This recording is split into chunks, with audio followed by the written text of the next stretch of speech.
तर या ठिकाणी समस्त कार्यकर्ते नेहमीप्रमाणे सर्व कार्यक्रम या मंदिरामध्ये घेत असतात।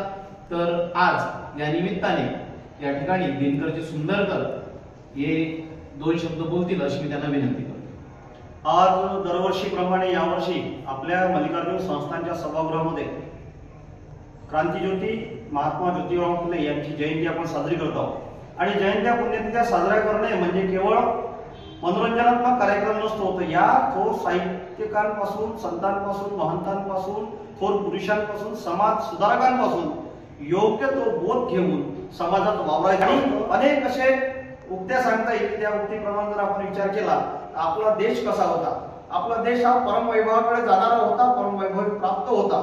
आणि या देशाला जेव्हा इंग्रजांची नजर लागली त्यावेळी इंग्रजांचा अन्याय या देशावर सुरू झाला आणि पारतंत्र्यात असलेल्या देशात पुन्हा स्वातंत्र्य मिळावं, समाज सुधारणा व्हावी, की ज्यावेळी संस्कृतीची जळणघळण थांबलेली होती, ज्यावेळी स्त्रियांवर अन्याय होत होता, ज्यावेळी सर्वसाधारण मनुष्याचं जगणं कठीण झालं होतं, काही उच्चप्रभू लोकांचा सामान्य जनतेवर अन्याय होत होता, अशा काळात क्रांतिज्योती महात्मा फुले यांनी एक क्रांतीची मशाल पेटवली।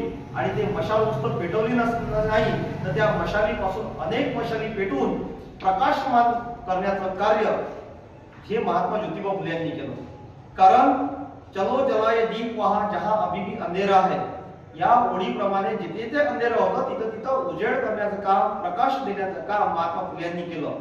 तर त्यांच्या जीवनात त्यांनी जे अनेक संघर्ष सहन केला, ज्यांचा भाजीपाला हा पुण्यातून मुंबईपर्यंत ज्यांचा भाजीपाला जात होता, असे शेतकरी ज्यांची उत्कृष्ट कंत्राटदार म्हणून नाव गणना केली जाते, असे उत्कृष्ट कंत्राटदार, एक उत्कृष्ट पती, एक उत्कृष्ट समाज सुधारक, एक उत्कृष्ट पोवाडाकार, एक उत्कृष्ट लेखक, एक उत्कृष्ट आरोग्य सेवक, एक उत्कृष्ट शिक्षक, एक उत्कृष्ट सर्वसाधारण माणूस।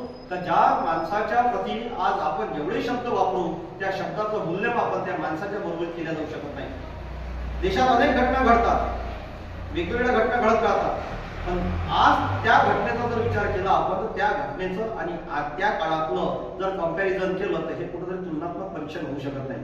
कारण आजचं युग हे इलेक्ट्रॉनिक्स युग आहे, पण त्या काळचं युग जे होतं हे फिजिकली युग होतं, वास्तव दर्शन करणारं युग होतं। आणि अशा काळात ज्यावेळेस त्यांनी पहिली शाळा सुरू केली, ते पहिली शाळा सुरू करून पहिले स्वतःच्या पत्नीला शिकवलं आणि शाळा सुरू केली। शाळा सुरू करण्यासाठी नाना प्रकारचे त्रास त्यांना सहन करावं लागलं, असाही सर्व त्रास सहन करून त्यांनी शाळा सुरू केली। पहिली शाळा सुरू केली, त्यात 5-6 मुली होत्या आणि या मुलींना शिक्षण देण्याचं कार्य त्यांनी केलं। आज जगाच्या पाठीवर अनेक लोकांना भारतरत्न पुरस्कार मिळाली, पण भारतरत्न पुरस्कार मला असं वाटतं की राजकीय दबावाखाली किंवा राजकीय संबंधामुळे मिळालेले असतात, परंतु महात्मा ज्योतिबा फुले यांना जो पुरस्कार द्यायला पाहिजे होता तो पुरस्कार सरकारने आजपर्यंत दिला नाही।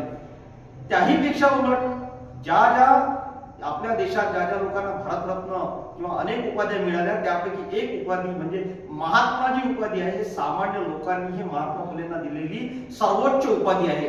की इतिहासात तुम्ही पाहाल तर एकाही थोर पुरुषाला ही महात्मा नावाची उपाधी मिळालेली नाही आणि लोकांनी दिलेली उपाधी आहे।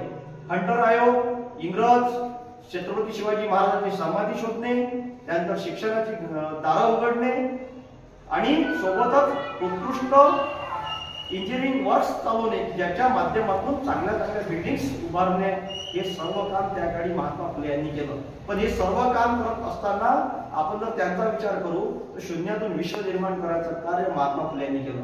संकट प्रत्येकासमोर असतात, छत्रपती शिवाजी महाराजांसमोर अनेक संकट होती, पण त्या संकटातून मार्ग काढण्याचं काम हे विद्वान लोक करत असतात। म्हणून महात्मा फुले हे छत्रपती शिवाजी महाराजांना गुरु मानायचे होते, महात्मा फुलेंना डॉक्टर बाबासाहेब आंबेडकर गुरु मानायचे आणि बाबासाहेब आंबेडकरांना सर्व देश आज गुरु मानतोय, हे केवळ त्यांच्या वैचारिक लेखणीतून आणि त्यांच्या समाज सुधारणेच्या कर्तृत्वातून आपण त्यांना पूजतोय, त्यांचं वंदन करतोय।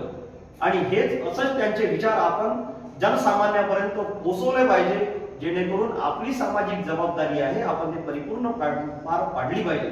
चलो जलाए दीप वहां जहां अभी भी अंधेरा है। कारण की आता इथे उपस्थित सर आहेत, सर अनेक दुर्गम भागात शिक्षक म्हणून कार्यरत आहात, पण सरांच्या माध्यमातून आजही चांगले कामं त्या गावात विद्यार्थ्यांप्रती केल्या जातात। कारण कसं की सामाजिक जबाबदारी माझी आहे, मी ज्या क्षेत्रात काम करत त्या क्षेत्रात इमाने इतबारे काम केलं, ही शाश्वती आपल्या मनाला पटली पाहिजे, तेव्हाच आपण चांगलं कार्य करू शकतो। सर्व भवन्तु सुखिनः, सर्व संतु निरामय, ही विश्वाची मंगल करणारी कामना प्रार्थना ही आमची आहे. त्यामुळे आम्ही सर्वांचा चांगला विचार करतो, म्हणून आम्ही आज चांगल्या पद्धतीनं या जगात वावरल्या जात आहे. आज भारतीय संस्कृतीचा डंका संपूर्ण जगात मांडला जात आहे.